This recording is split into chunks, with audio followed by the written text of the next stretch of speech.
কথা বলবো মালয়েশিয়ার যদি কলিং ভিসার সকল সেক্টরের ভিসা খুলে যায় তাহলে আপনারা কি কি কাজে গেলে সুবিধা করতে পারবেন। তো এই বিষয়টা আজকে আপনাদের মাঝে তুলে ধরবো।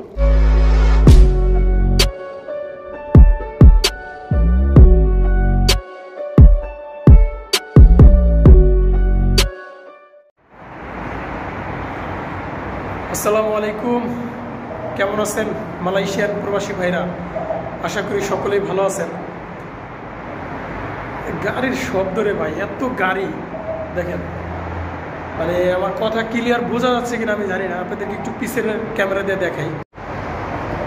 এই দেখেন কত গাড়ি, ঠিক আছে, খালি গাড়ি যায়, মানে নিচ থেকে তাকাইলে মানে শুধু গাড়ি দেখি, মানুষ আর দেখি না। যেরকম আমাদের বাংলাদেশ একটা বিল্ডিংয়ের নিচে তাকাইলে উপর থেকে মানে মানুষ দেখা যায়, একটা দুইটা তিনটা সারাদিনই আসে যায়, কিন্তু এখানে মানুষের বদলে শুধু গাড়ি।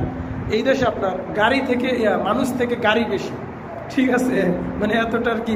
তো যাই হোক, যে বিষয়টা সেটা হচ্ছে যে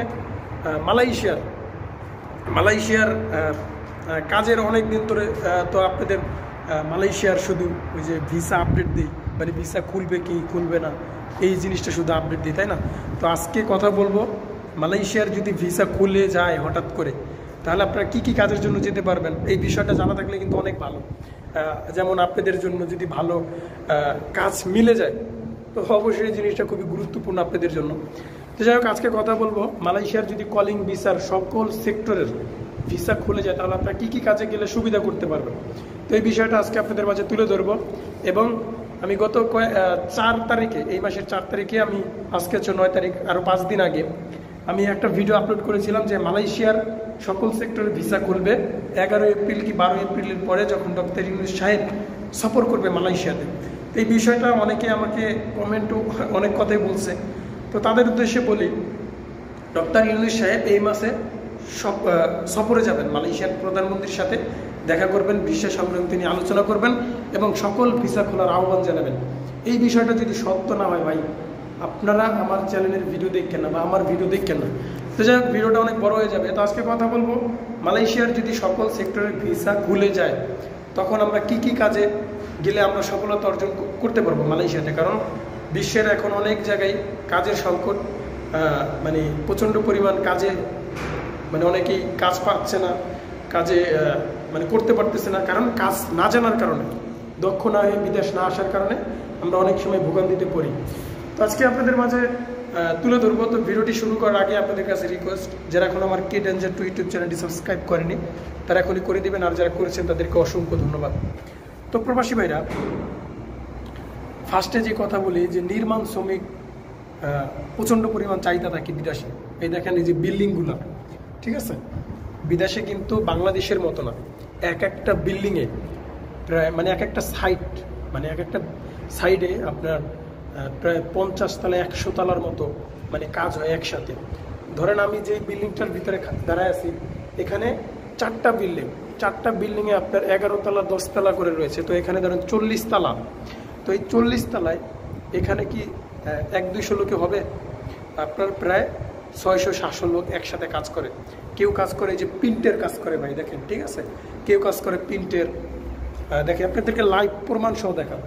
এই দেখেন এটা কি এর কাজ, এটা যারা করেন এটা হচ্ছে প্লাম্বারের কাজ, ঠিক আছে, এই প্লাম্বারের কাজ এক একটা বিল্ডিং এর কাজ। তারপর হচ্ছে আপনার এই যে এই দেখেন এটা কিসের কাজ, এটা হচ্ছে ইলেকট্রিশিয়ানের বোর্ড, ঠিক আছে, ইলেকট্রিশিয়ানের কাজ।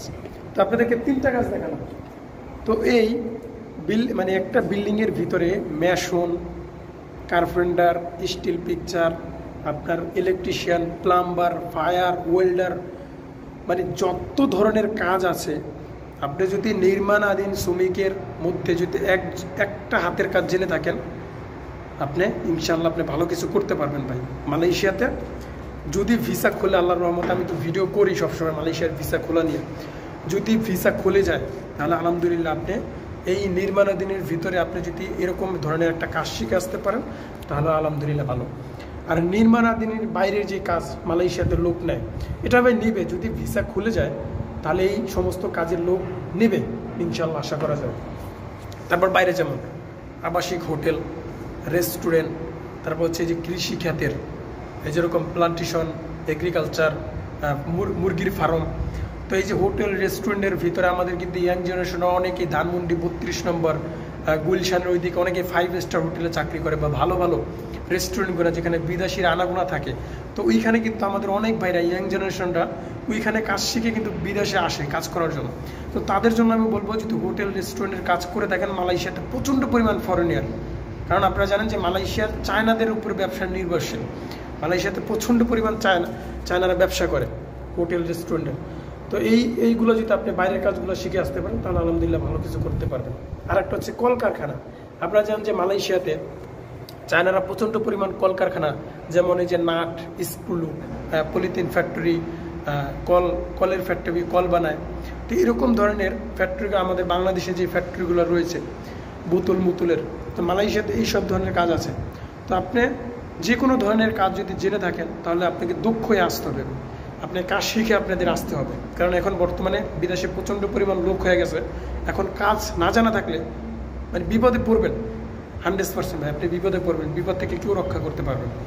তো আপনাদেরকে এই 3-4টা বিষয় শেয়ার করলাম যে ভিসা খোলার সাথে সাথে যে কোনো দেশ হোক, ভাই মালয়েশিয়া হোক, দুবাই হোক, কাতার হোক, আপনি আরব কান্ট্রিতে আসলে বা মিডল ইস্টে আসলে আপনাকে এই কয় ধরনের কাজ শিখে আসতে হবে।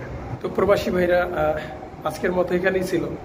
যদি ভিডিওটি ভালো লেগে থাকে অবশ্যই শেয়ার করবেন, কমেন্ট করে আপনার মতামত জানানোর চেষ্টা করবেন। তো প্রবাসী ভাইরা ভালো থাকবেন, খোদা হাফেজ।